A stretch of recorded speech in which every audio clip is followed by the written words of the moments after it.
नहीं नहीं, सस्पेंस जैसी कोई बात नहीं थी। जैसा कि आप लोग जानते हैं, जनसत्ता दल का कोई भी प्रत्याशी इस संसदीय चुनाव में कौशाम्बी और प्रतापगढ़ में नहीं लड़ रहा। इस चुनाव में जनसत्ता दल की तरफ से कोई किसी के समर्थन का निर्णय नहीं लिया गया है और सभी सम्मानित जो कार्यकर्ता समर्थक है, जिनका जहां मन हो, जिसको मतदान करना, जिसको आशीर्वाद देना, वो स्वतंत्र है, वहां कर सकते हैं।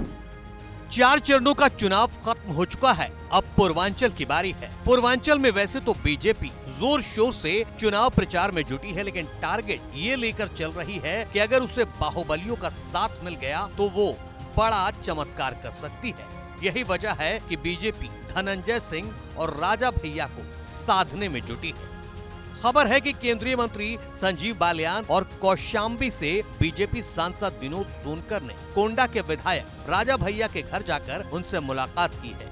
राजा भैया से मुलाकात कर कौशाम्बी सीट पर बीजेपी के लिए समर्थन मांगा है। दोनों नेता काफी देर तक राजा भैया की कुंडा कोठी पर मौजूद रहे। इससे पहले राजा भैया की अमित शाह से भी मुलाकात हो चुकी है, जिसके बाद से ही कयासों का बाजार गर्म था कि राजा भैया बीजेपी के समर्थन का ऐलान कर सकते हैं। लेकिन इन मुलाकातों के बावजूद राजा भैया ने बीजेपी को जोर का झटका जोर से ही दे दिया है। राजा भैया ने साफ कर दिया है कि उनके पार्टी का किसी भी पार्टी से कोई गठबंधन नहीं हुआ है, इसलिए जनसत्ता दल किसी भी पार्टी को समर्थन नहीं कर रही है। नहीं नहीं, सस्पेंस जैसी कोई बात नहीं थी। जैसा कि आप लोग जानते हैं, जनसत्ता दल का कोई भी प्रत्याशी इस संसदीय चुनाव में कौशाम्बी और प्रतापगढ़ में नहीं लड़ रहा।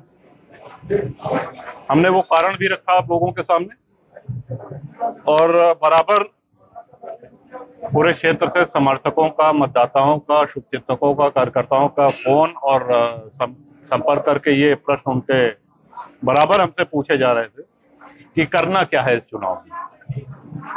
तो सबसे राय लेने के बाद अब ये निर्णय लिया गया कि इस चुनाव में जनसत्ता दल की तरफ से कोई किसी के समर्थन का निर्णय नहीं लिया गया है।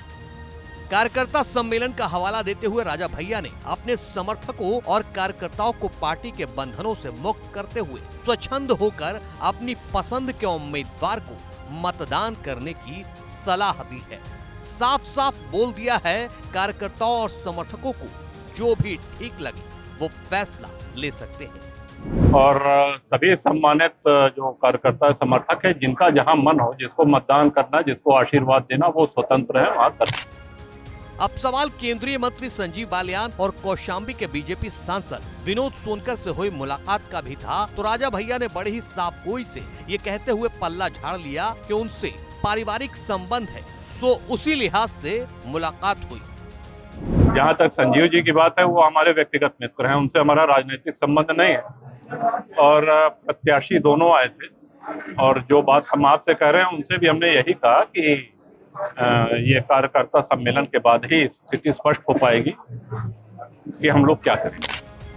दरअसल कौशाम्बी लोकसभा चुनाव को लेकर कार्यकर्ता असमंजस की स्थिति में थे, तो वहीं केंद्रीय मंत्री अमित शाह के हीरागंज आने से पहले तक अटकलें लग रही थी कि राजा भैया मंच शेयर करेंगे और बीजेपी उम्मीदवार विनोद सोनकर का समर्थन करेंगे, लेकिन न तो अमित शाह के मंच पर गए और न ही समर्थन दिया।